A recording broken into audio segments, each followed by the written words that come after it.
I grew up surrounded by flowers. While other kids in Miami spent their weekends at the beach, I spent mine in the back room of my grandmother's flower shop, my hands sticky with sap, petals clinging to my clothes. My toys were scissors, ribbons, and stems that I twisted into shapes no one else could see until the arrangement was finished. My grandmother, Rosa, founded Reyes Florals in 1979 with nothing more than stubborn faith and a rented storefront on Calle Ocho. She taught me that flowers weren't decorations, they were storytellers. Flowers talk, she'd say. You just have to listen. When she passed away, I was 16. My parents stepped in, though flowers had never been their passion. They handled payroll and invoices while I immersed myself in design. By the time I graduated college, the shop wasn't just surviving, it was thriving. I had brought in new techniques, modern installations, and eventually the biggest achievement of my career, a contract with Sunrise Resorts, worth $500,000 annually. That deal, along with viral installations and magazine features, made me believe I had finally earned my place. Clients asked for me by name. Brides cried happy tears when they saw my work. Hotels trusted me to transform their lobbies into living art. I thought I was building towards something bigger, a future where I would lead the business my grandmother created. So when my parents called for a family meeting last January, I was ready. I thought they'd announce an expansion or even name me as the new head. Instead, I sat in the back room surrounded by old photos of Rosa and heard words that split my world in two. We've made a decision, my father said, clearing his throat. It's time to name a CEO for Reyes Florals. We believe Marco is ready to take the helm. I stared at him, the pastelito in my hand forgotten. Marco, my older brother, had just moved back to Miami after bouncing between consulting jobs he never stuck with. He'd never arranged a bouquet, never closed a contract, never stood ankle-deep in petals at 3 a.m. to finish a wedding arch. Wait, I said slowly. Marco? As CEO? Dad nodded. He has the business acumen we need to scale. You'll continue leading the creative side, Natalie. Your designs are extraordinary. But leadership requires a broader vision. Broader vision. The word stung. I thought of Sunrise Resorts, the press coverage, the doubled revenue. What broader vision could they possibly mean? Dad, I pushed, I've been running this business for years. I brought in the contracts. Marco doesn't even know the difference between a peony and a carnation. Mom stirred her coffee, eyes lowered. It's what's best for the business. Marco smirked, finally looking up from his phone. Relax, Nat. You're good at the artsy stuff. I'll handle strategy. Together we'll make this place huge. Artsy stuff. That was the moment I knew they didn't see me, not really. Not as the heart of the shop, not as the woman who had built its success, but as someone who handled flowers. I looked around the room at the people who were supposed to know me best, and for the first time in my life, I felt like a stranger in my own family. That was the night the petals of Rosa's legacy began to wilt. In the days after that meeting, I felt like I was walking around in someone else's life. The shop looked the same, buckets of roses in the cooler, orchids lined up under soft grow lights, customers popping in for anniversary bouquets, but everything felt off. It was like the air itself had changed. Marco wasted no time stepping into his new role. Within a week, he was holding strategy sessions in the back office, spreading spreadsheets across the desk that still smelled faintly of my grandmother's lavender hand cream. He wore pressed shirts, sleeves rolled up just enough to look busy but never actually touching a stem. The staff, designers, delivery drivers, assistants, looked at him the way you look at a stranger who walks into your kitchen and starts rearranging your pantry. Polite, wary, waiting to see what damage he'd do. For me, it was worse. Every time Marco spoke, I heard the echo of my father's words, broader vision. As if my vision, the one that had taken Reyes Florals from a neighborhood shop to luxury hotel contracts, wasn't broad enough. The first clash came over the Sunrise Resorts account. We were scheduled to meet with their event team to finalize spring installations, hanging wisteria, orchid chandeliers, table runners of succulents and roses. It was the kind of design work that had put us on the map. I'd spent weeks sketching, sourcing rare blooms from Colombia and Ecuador, negotiating with suppliers I'd built trust with for years. Marco glanced at my sketches once and frowned. "Too expensive," he said, tapping the corner of the page. "We can get silk flowers that look just as good and last longer. Lower overhead, higher margin." I thought I misheard him. Silk? For Sunrise Resorts? They signed with us because of the freshness, the artistry. They don't want fake flowers. Marco leaned back in Dad's office chair, hands folded behind his head. Clients don't care about details. They care about budgets. Trust me, Nat, I've run the numbers. Artificial is the future. Artificial is the death of this business, I snapped. Our entire reputation is built on quality. On Rosa's standards. You think she ever cut corners? He smirked. Grandma didn't have an MBA. Times change. That line nearly broke me. Times change. As if everything Rosa had taught us, everything I'd carried forward, was outdated nonsense. I turned to Dad, who was pretending to focus on the invoices in front of him. "Dad, say something. You know this is insane." He sighed, heavy and tired. "Your brother has a point, Natalie. Costs are rising. We have to adapt." Adapt. Another word that felt like betrayal. The Sunrise meeting came 2 days later. I walked in with my portfolio, sketches, and supplier samples. Marco strutted in with a glossy slide deck full of pie charts and cost projections. The event director, a chic woman named Lydia who'd been my point of contact for 2 years, looked puzzled when Marco introduced himself as CEO. "And this is my sister, Natalie," he said with a dismissive wave. "She handles the creative stuff." Handles. Again. As I explained the designs, Lydia nodded along, her eyes lighting up at the mock-ups. But then Marco cut in, flipping to his slides. "What if," he said, smiling like he'd solved climate change, "we used silk arrangements for the lobby and dining areas? They'd look fresh year-round and cut costs by 40%. The silence in the room was brutal. Lydia's brow furrowed. "We specifically partnered with Reyes Florals for fresh, original designs. Artificial isn't part of the vision we signed." I jumped in, eager to repair the damage. "Exactly. Our brand is authenticity. Every bloom, every scent, guests notice. That's what sets us apart." Marco chuckled softly. "Guests don't know the difference, Lydia. They're too busy drinking cocktails by the pool." Her expression iced over. "We know the difference. And so do our clients." The meeting ended with polite smiles and vague promises to review options. But I knew. I saw it in Lydia's eyes, trust had cracked. 3 years of building a relationship, undone in 30 minutes by a brother who thought flowers were just numbers on a spreadsheet. That night, I sat in my apartment surrounded by half-finished bouquets. I'd grabbed stems from the shop before leaving, needing something real in my hands. I twisted roses into spirals, wove eucalyptus into wreaths, anything to keep from screaming. My phone buzzed with messages from Ryan, our lead designer. "What's Marco doing?" "He's telling us to cut peonies for carnations. The bride's going to flip." From Denise, our supplier, Marco asked for quotes on bulk supermarket roses. "Are you still handling orders?" And finally, from my mother, "Please don't fight with your brother. He just wants what's best for the business." Best for the business. I stared at those words until my chest ached.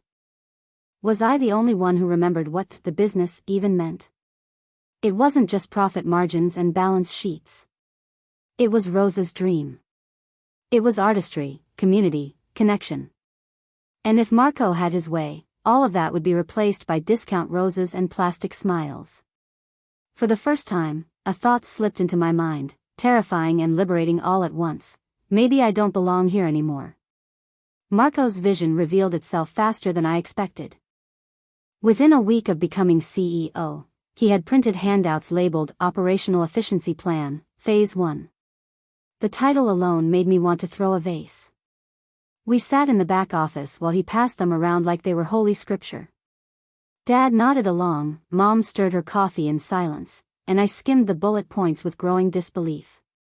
Cut premium blooms, peonies, garden roses, orchids, from standard offerings.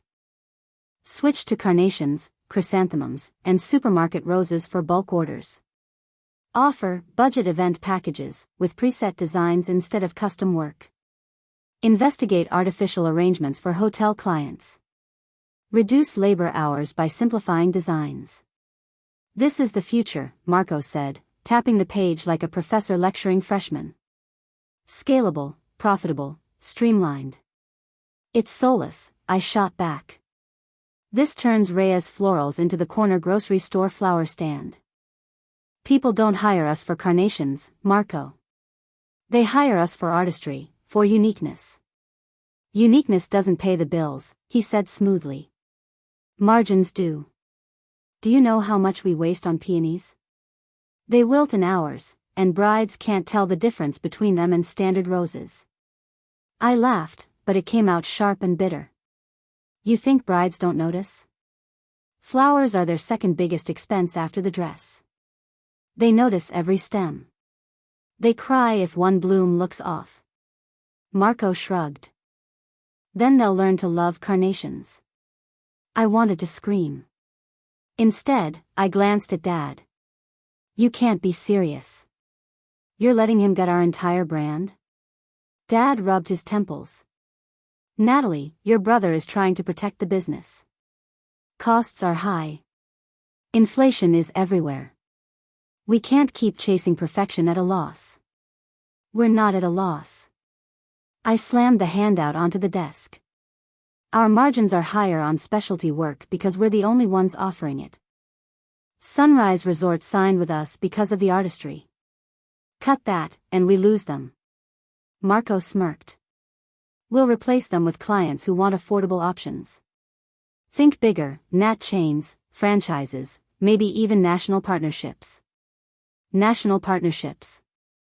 With what? Plastic roses and fake hydrangeas? The conversation ended with me storming out, hands shaking so hard I knocked over a bucket of lilies on my way. I spent the rest of the day in the workshop, losing myself in design.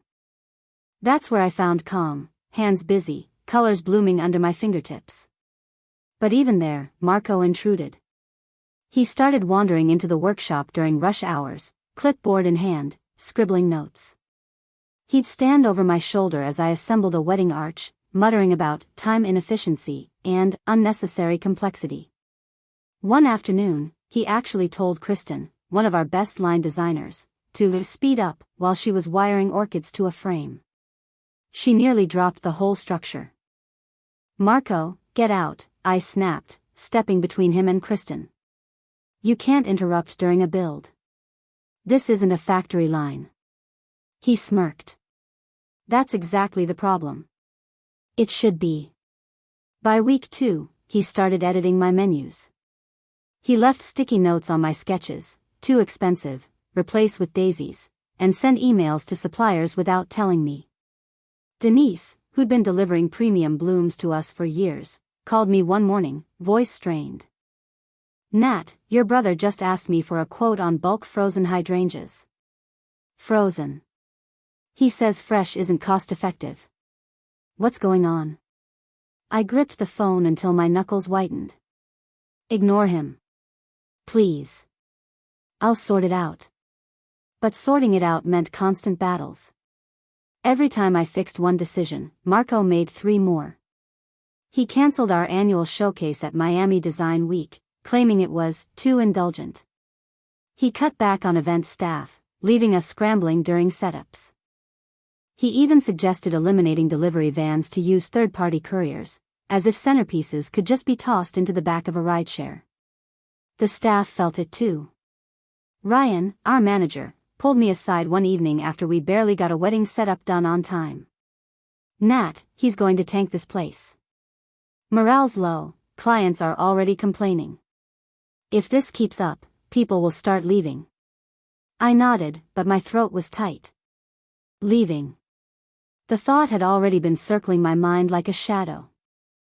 The breaking point came one Friday afternoon when Marco presented his prototype for the new standard package. He wheeled in a cart with 3 sample arrangements, a stiff bouquet of carnations dyed neon blue, a clunky centerpiece of baby's breath stuffed into a plastic vase, and, God help me, a spray of artificial lilies mixed with real ones. Picture this at scale, he said proudly. Efficient. Affordable. Easy to replicate. I stared at the monstrosities, my stomach churning. This is embarrassing, I said flatly. No client who's ever worked with us would accept this. He grinned. New clients will. We're not chasing elitist brides anymore, Nat. We're chasing volume. Dad cleared his throat. Let's give it a chance. I looked between them, then at my mother, who sat quietly as always, eyes down. I felt like I was screaming into a void. This isn't Rosa's vision, I whispered. It's not mine either. You're turning us into something we're not. Marco leaned forward, eyes gleaming. Correction. I'm turning us into something bigger. You can stay in your lane, Nat, or you can get out of the way. The words landed like stones in my chest. Stay in my lane.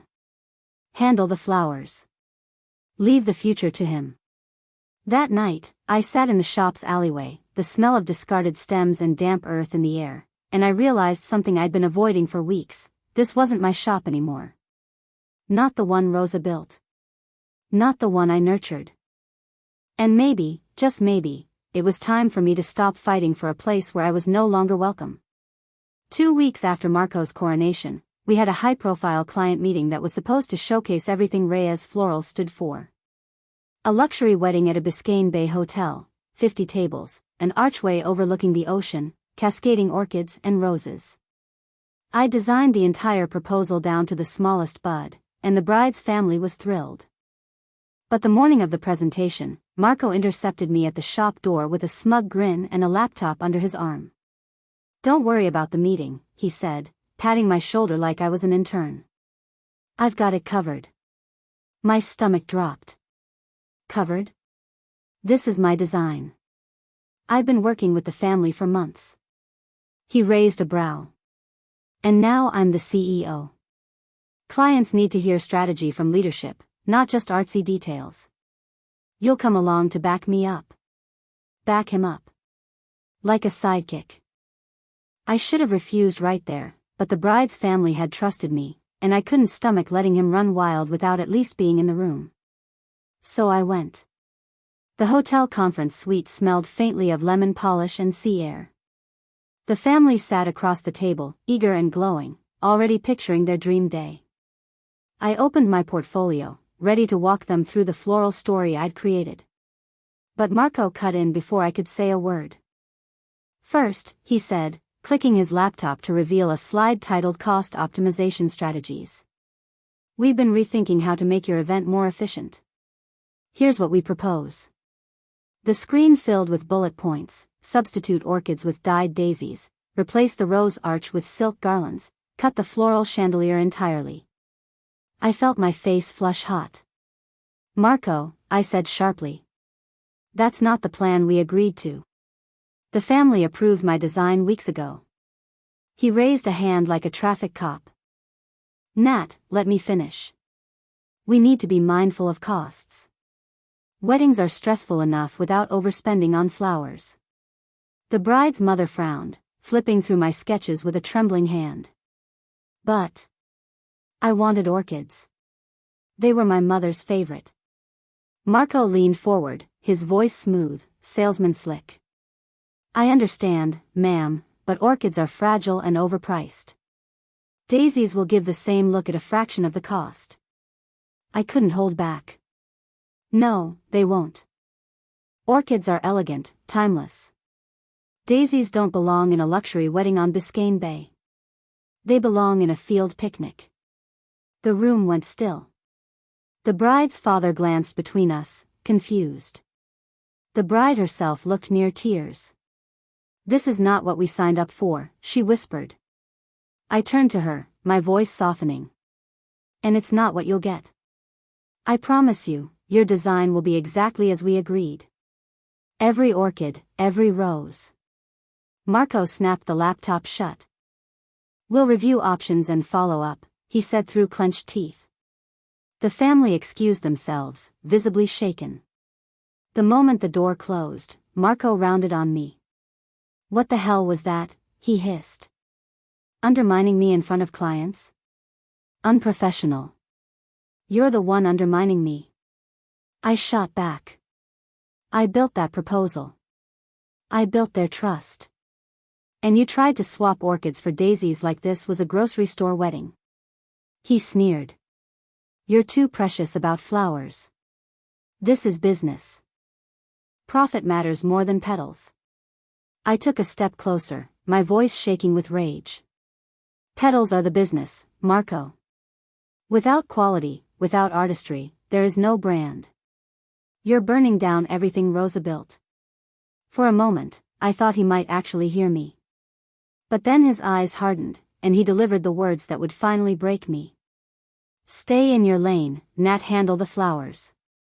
I'll handle the future. Stay in my lane.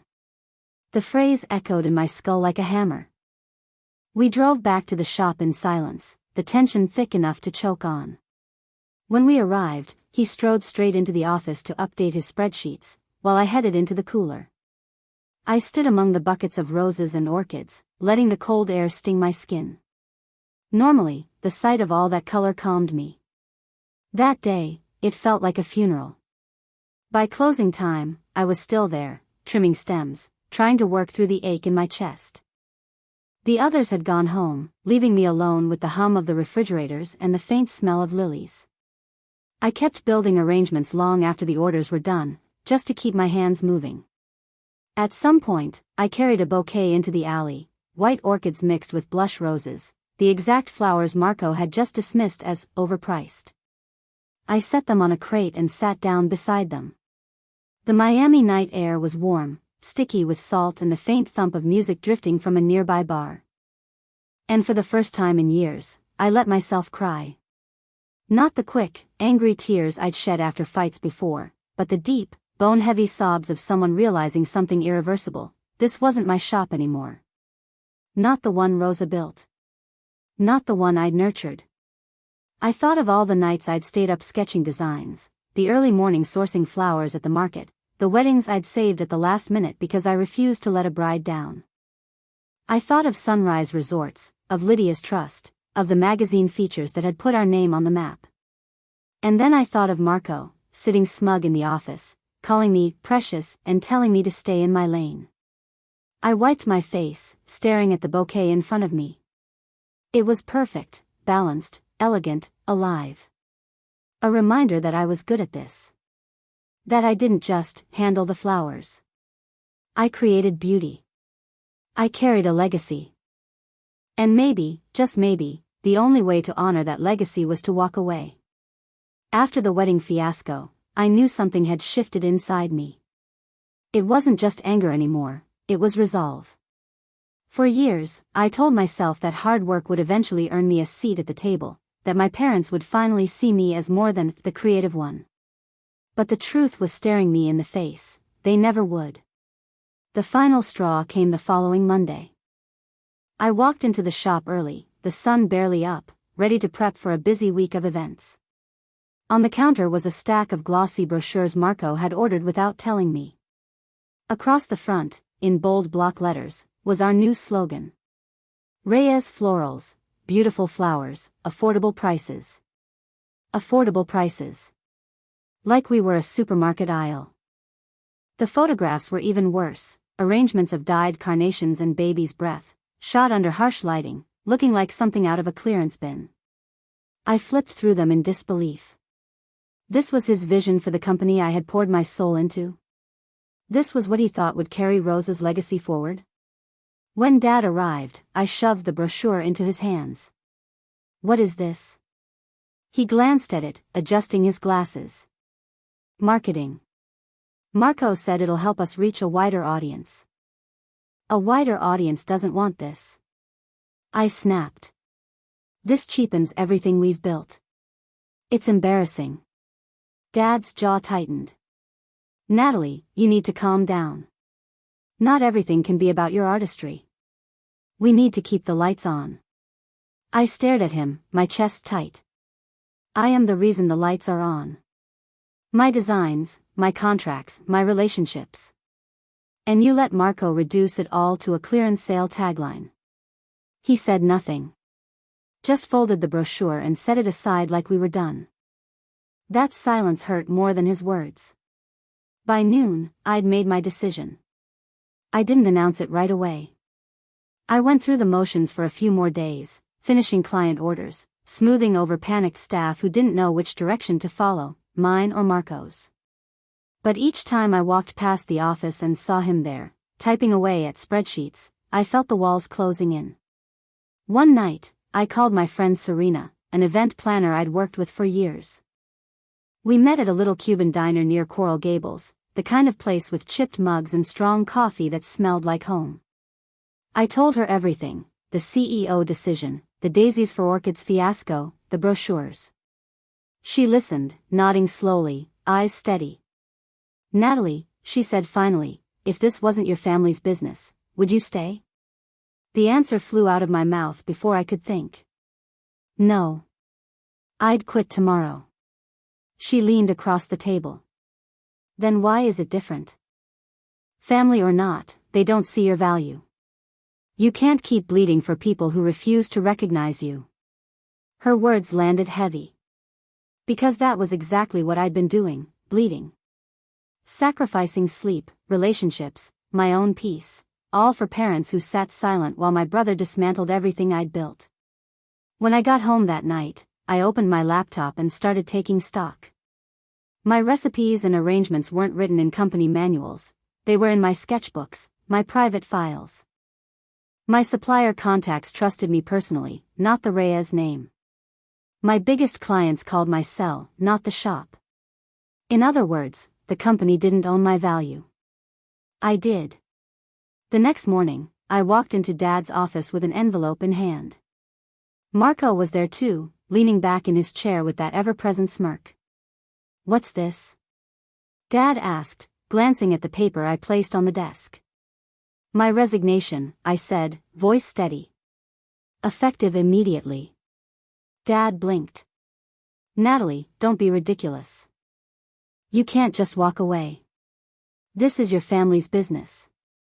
No, I said quietly, it's Marco's business now. You made that clear when you chose him. I won't stay here and watch him destroy what Rosa built, or let you all keep treating me like an accessory. I'm worth more than that.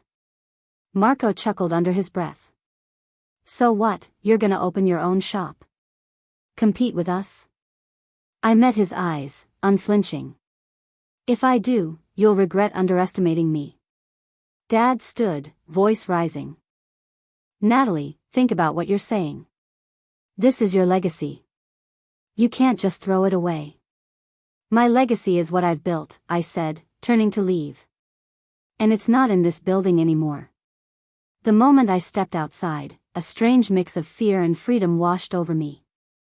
The shop door closed behind me with a final thud, and for the first time in years, I felt light. Of course, reality set in quickly. I moved into a small apartment in Coconut Grove, just a few blocks from the water. It was half the size of my old place, with peeling paint and a leaky faucet, but it was mine. At night, I lay awake wondering if I'd made a mistake.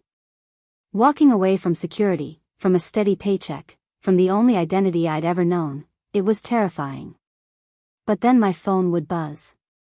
Texts from suppliers asking if I was still taking orders.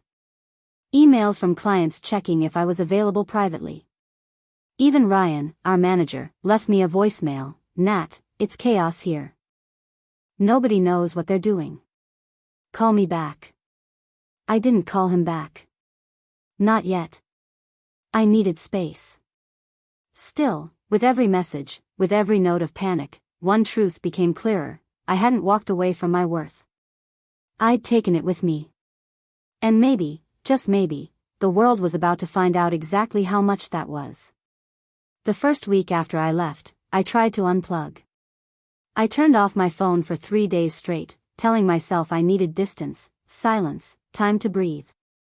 My little apartment in Coconut Grove was sparse, just a bed, a desk, a second-hand couch, but it felt like a refuge. I filled it with flowers I bought at the local market, sunflowers in the kitchen, orchids on the nightstand, roses by the window. A tiny reminder that beauty could exist even when life was messy. But when I finally powered my phone back on, the messages flooded in like a tidal wave. 30 missed calls. Dozens of texts. My inbox was chaos, suppliers, clients, even staff. Ryan's voicemail hit first. Nat, it's a disaster here. Marco's giving conflicting instructions, and nobody knows what to do. Customers are furious, deliveries are late. Please call me. Then Denise, my trusted supplier. Natalie, I got an order from Marco for bulk dyed roses. Dyed. He says fresh isn't worth the cost. This can't be right. What's happening over there?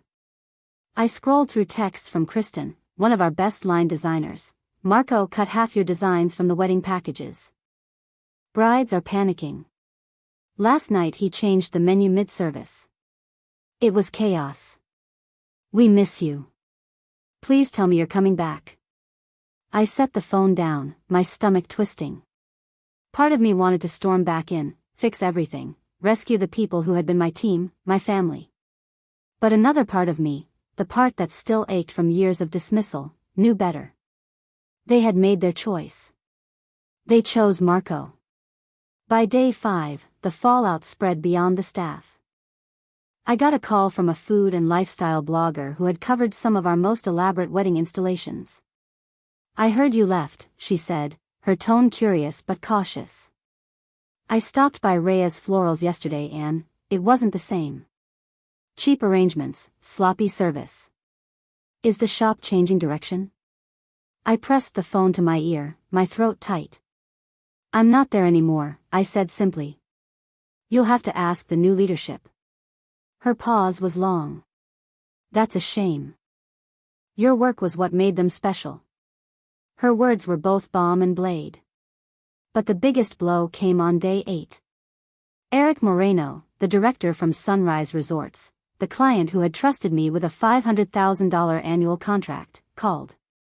I hadn't expected to hear from him, not directly, not so soon. Natalie, he began. Good to hear from you. His voice was clipped, professional, but I could hear the frustration under it. I met with your brother yesterday. He showed up with a slide deck about operational efficiencies. Tried to pitch us silk garlands and daisies for our lobbies. I closed my eyes. Oh God. Yeah. It was a train wreck. He couldn't answer basic questions about your designs, your sourcing. I asked about the orchid chandeliers we signed for, and he just said they were too costly and suggested dyed carnations instead. My stomach dropped. What did you say? Eric sighed. I told him that wasn't what we signed up for. Our contract was based on your vision, your quality. If that's gone, so is the deal. I gripped the phone tighter. So you're pulling out? I don't want to, Natalie. I like working with you. But I can't justify keeping a contract for something they're no longer capable of delivering.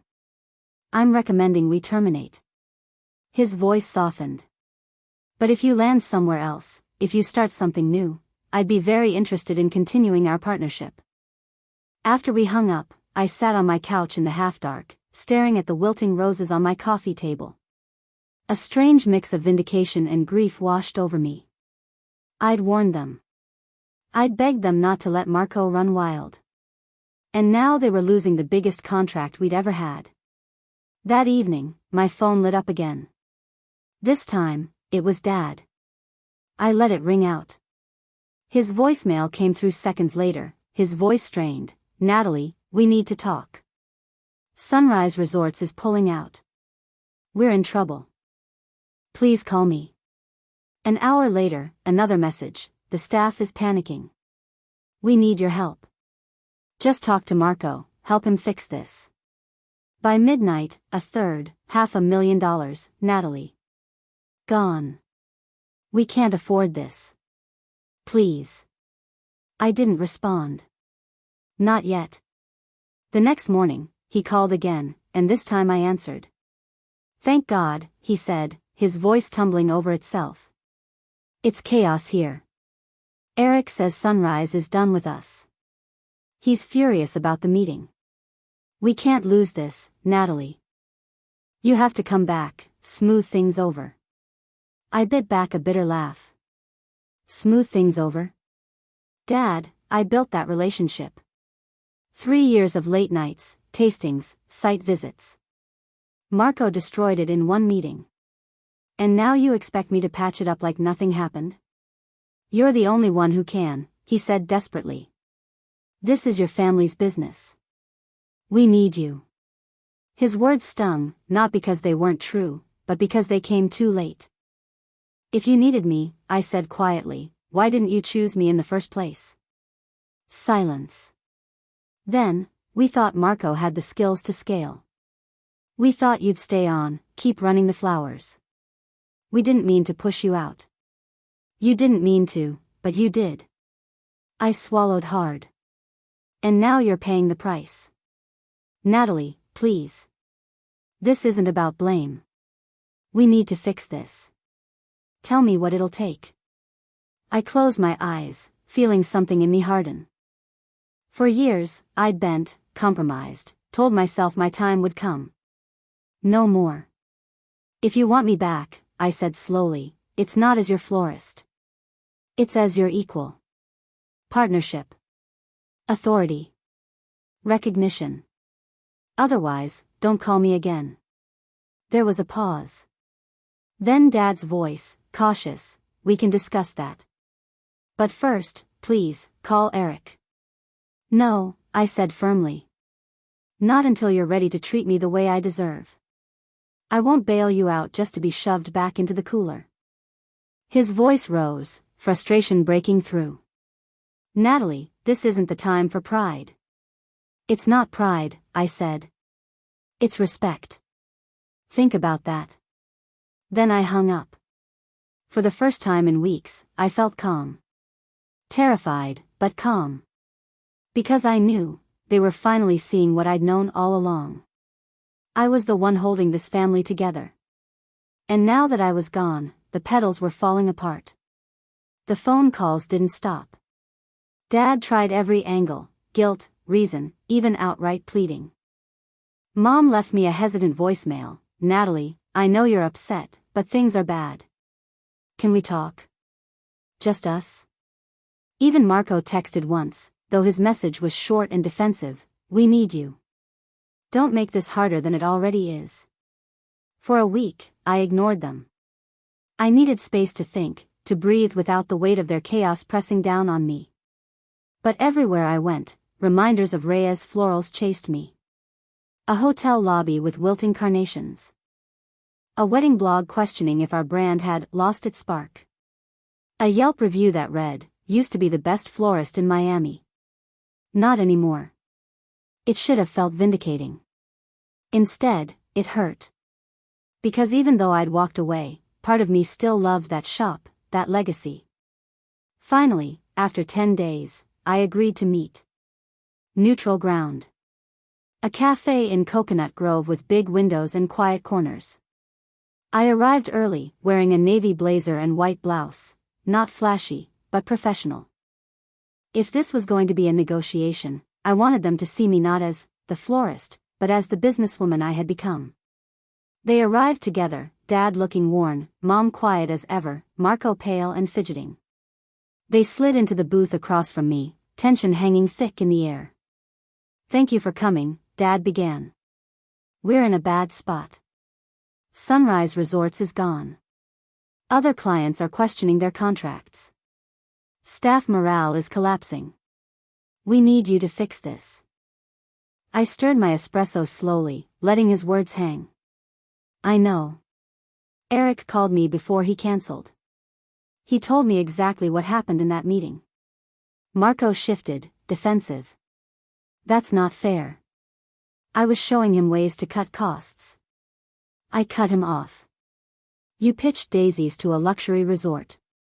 That's not cost saving, Marco. That's incompetence.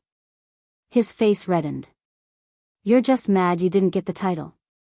I leaned forward, my voice steady but sharp. No. I'm mad because I earned my place, and you had it handed to you. You've never built a design, never secured a contract, never stayed up all night saving a wedding from disaster. You don't know this business. You've only ever known spreadsheets. Enough, Dad snapped, his voice cracking.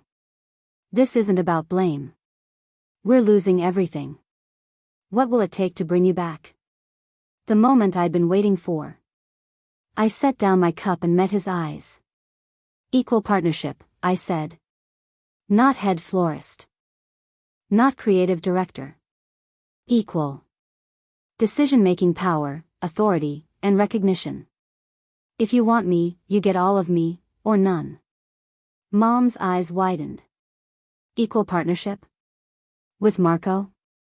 Yes, I said. I built this brand. I doubled our revenue. I landed Sunrise. Without me, you're sinking. If you want me back, it's not as your daughter who handles the flowers. It's as your partner. Marco slammed his latte down so hard it sloshed. That's insane. I'm the CEO. You can't just waltz back in and demand half the business. I turned to him calmly. You lost our biggest contract in a week. Tell me why you deserve to lead alone. He opened his mouth, then shut it, his jaw tight. Dad rubbed his temples. Equity is complicated. Lawyers, contracts. I already have a lawyer, I said, pulling a folder from my bag. I hired one the day I left. She's ready to draft terms. That landed like a thunderclap. For a moment, no one spoke. The clink of dishes and hum of espresso machines filled the silence. At the next table, a couple laughed over brunch, oblivious to the battle unfolding inches away.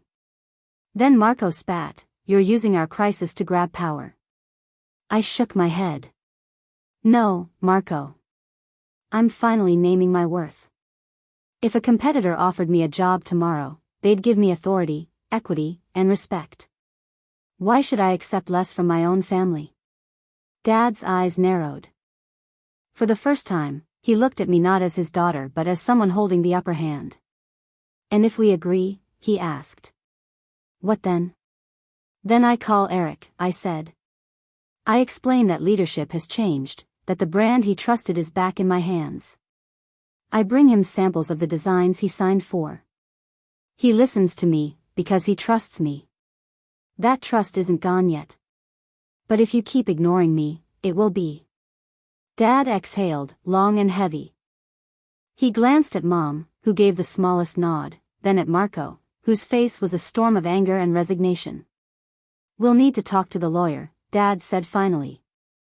Formalize terms. I nodded. Good. Because I'm not coming back to clean up your mess just to be shoved into the cooler again. But even as I said it, something twisted in me. I looked at Marco's glare, at Mom's tight lips, at Dad's weary eyes, and I wondered, did I even want to go back? Even with equity, even with authority, would I ever truly be free there? Or would I always be fighting to prove I belonged? As I left the cafe, the Miami sun hit me hard, bright and unforgiving. I walked slowly down the street, blazer clutched around me despite the heat. A part of me should have felt triumphant. I had finally forced them to see my value. But instead, I felt hollow. Because maybe the real decision wasn't whether I'd return. Maybe it was whether I wanted to at all. Walking out of that cafe, I thought I'd feel victorious.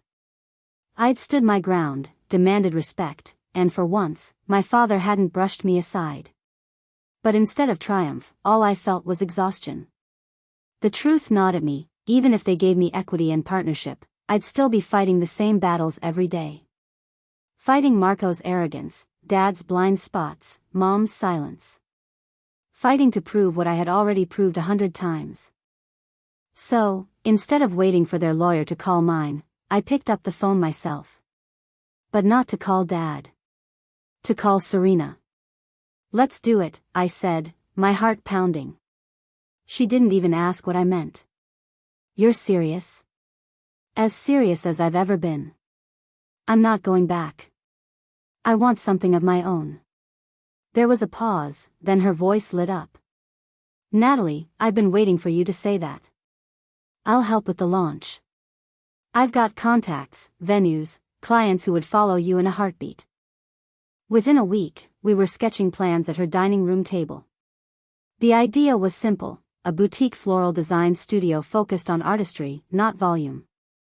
No cheap substitutes, no silk stand-ins, just fresh, luxury blooms and unique, unforgettable installations. The kind of work that had always set me apart.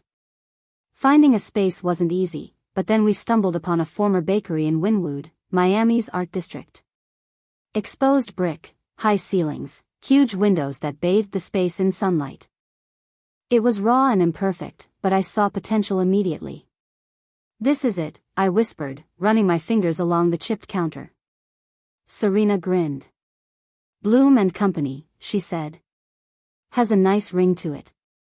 The weeks that followed were a blur of paint-splattered jeans, late-night brainstorming, and endless cups of café con leche. I poured every dollar of my savings into the studio. Serena invested too, betting on me like she always had. Denise, my loyal supplier, agreed to back me, offering flexible terms until cash started flowing. "Couldn't let you start without me," she said with a smile. But the turning point came when I called Eric from Sunrise Resorts. I half expected him to be done with me, too exhausted from the Reyes circus to take another chance. "Eric, it's Natalie," I said, heart racing. "I left Reyes Florals. I'm starting my own studio." There was a pause, then a chuckle. "Took you long enough. Tell me where to send the contract." I nearly dropped the phone. "Wait, you're serious?" "Serious as a heart attack. We wanted your work, Natalie. Not your brother's spreadsheets. If you're cooking up something new, Sunrise is in." He wasn't just in. He signed a contract worth $500,000 to start, securing my footing before I'd even opened the doors. Word spread fast. Brides I'd worked with before called to ask if I was available for their sisters, cousins, friends. Event planners booked me months out. A Miami lifestyle magazine caught wind of the launch and asked to feature me in their Women to Watch column. Opening night at Bloom and Company was surreal. The studio glowed with candlelight, vases overflowing with orchids, roses, and tropical greens. Friends, clients, even critics came to celebrate. Serena clinked her glass against mine, her eyes sparkling. "You did it, Nat. You're free." But the real moment came when I stood in the center of the studio, surrounded by flowers I'd chosen, designs I'd created, people I'd invited. For the first time, I wasn't standing in anyone's shadow, not Rosa's, not Dad's, not Marco's. This was mine. Of course, success didn't erase the ache of what I'd left behind. Some nights, I lay awake wondering how the shop was faring. Then I'd check Yelp or Instagram and see the truth. Reyes Florals was crumbling. Clients complained about cheap designs, staff turnover, and missed deadlines. The photos looked sad, limp, uninspired. One afternoon, Kristen showed up at Bloom and Company with a coffee in hand and a sheepish smile. "I can't do it anymore," she said. "Marco doesn't listen. Dad ignores us. I'd rather design for you." A week later, Ryan followed. Soon, Denise was delivering exclusively to Bloom and Company, and brides I once knew by name were walking through my door. Watching them cross the threshold, smiling with relief when they saw me, felt like the deepest validation. It wasn't about revenge, though. Watching Reyes Floral stumble didn't make me gloat. It just made me sad, for Rosa, for what she'd built. But I also knew this, I hadn't abandoned her legacy. I'd honored it, carried it forward in my own way. As I locked up the studio one night, the air thick with the scent of lilies and eucalyptus, I thought back to Rosa's words, flowers talk. You just have to listen. For years, I'd been listening to everyone else, Dad, Marco, even Mom. But now, I was finally listening to myself. And what I heard was this: I was never meant to stay in their lane. I was meant to build my own. Bloom and Company had been open for 3 months when my mother showed up at the studio. I hadn't seen her since the cafe meeting. She stood in the doorway holding a paper bag, looking smaller than I remembered. I brought pastelitos, she said softly, like peace offerings in a white bakery bag. I froze, pruning a bucket of hydrangeas. Hi, Mom. She stepped inside, glancing around the studio, her eyes wide at the sight of towering arrangements and sketches pinned to the wall. It's beautiful here, she whispered. So light. So alive. Thank you, I said, trying to keep my voice neutral. For a moment, we stood in silence, the only sound the hum of the cooler. Then she sighed, setting the bag on the counter. I should have spoken up. Back then, at the meeting. When your father chose Marco. I looked at her, startled. Mom was many things, patient, hardworking, but she was not one to admit mistakes easily. I thought, keeping the peace was better, she said, eyes glistening. I didn't want to hurt your father. Or Marco. But I hurt you instead. And I've regretted it every day since. Her voice cracked, and something in me softened. For years, I'd begged her silently to defend me, to see me. And now, finally, she did. Mom, I said quietly, I needed you. Just once, I needed you to stand up for me. I know. She reached for my hand. I'm sorry, Mihija. Truly. The ache in my chest loosened. I didn't forgive her instantly, it wasn't that simple, but the words mattered. They cracked open a door I hadn't realized I'd locked. After that day, she started visiting more often. Sometimes she brought lunch. Sometimes she just sat and watched me design, her presence gentle, almost reverent. She asked questions, small at first, why certain flowers lasted longer, how I balanced colors, and I realized she was trying to understand me, maybe for the first time. Dad was harder. Weeks passed before he reached out. When he finally did, it was a phone call late at night. I drove past the studio, he said gruffly. It looks impressive. Thank you, I replied cautiously. Silence stretched. Then, Marco's struggling. The shop is barely breaking even. I don't know how much longer we can hold on. I waited for the ask. For the inevitable please come back. But instead, his voice softened. I was wrong, Natalie. About everything. I thought Marco's degree meant leadership. I thought numbers mattered more than art. But you were right. Without you, the soul of the business is gone. The admission stunned me. For years, I'd chased those words. Now, hearing them, I felt both relief and sorrow. I can't come back, Dad, I said gently. Not like before. I built something new. Something that's mine. I know. His voice cracked. But I hope, one day, you'll forgive me. Forgiveness didn't come that night. But the wall between us thinned. The hardest conversation was with Marco. He showed up unannounced one afternoon, looking unshaven and defeated. Nice place, he muttered, glancing around Bloom and Company. What do you want, Marco? I asked, folding my arms. He shuffled his feet. The shop's dying. Clients left. Staff too. Kristen, Ryan, Denise, half of them are here with you now. I stayed quiet, letting him twist. He sighed, rubbing the back of his neck. I screwed up. I thought I could run it better. I thought, you were just flowers. I didn't get it. Not until I lost it. For the first time, his voice didn't carry arrogance, only regret. I'm sorry, Nat, he said, eyes meeting mine. I should have respected you. I should have listened. I studied him, torn.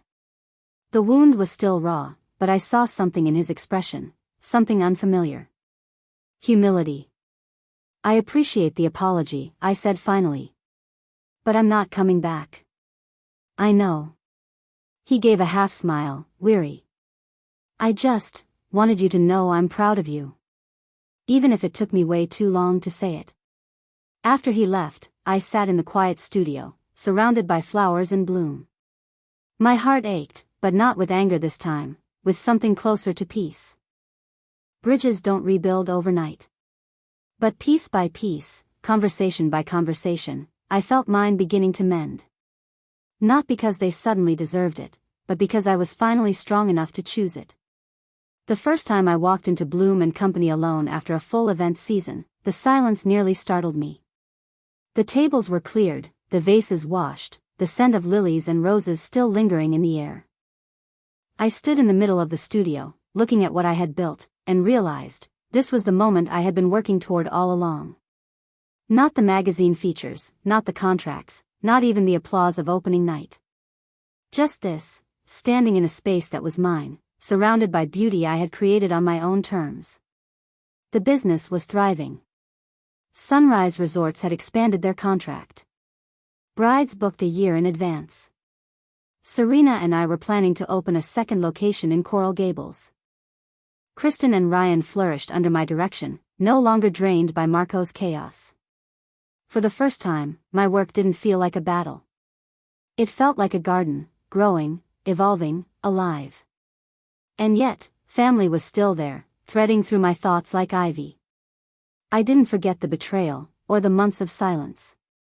But slowly, something softer took root. Mom visiting the studio, bringing pastelitos and quiet apologies. Dad calling to ask my advice, not demanding, not dismissing, just asking. Even Marco, who occasionally sent me links to design articles with a simple, awkward thought of you. It wasn't perfect. It never would be. But the sharp edges of anger had dulled. What remained was distance, respect, and the faint beginnings of something new. One evening, as I locked the studio, I paused by the window. Outside, the Miami sky was streaked with orange and pink, the kind of sunset you can never quite capture in photos. I thought of Rosa then, of her voice in the backroom of that tiny shop on Calle Ocho, Flowers Talk. "You just have to listen." I smiled, realizing she'd been right all along. Flowers had been speaking to me for years, telling me when to stay, when to fight, and finally, when to walk away. And now, as Bloom and Company thrived, I understood what they were saying. I hadn't lost my family's legacy. I had grown my own. For the first time in my life, I didn't need anyone's approval. I didn't need a title to prove my worth. I had a garden of my own, and that was enough. This was my story. If you've ever had to step away to prove your true value, share yours in the comments. I'd love to hear it and keep the conversation going.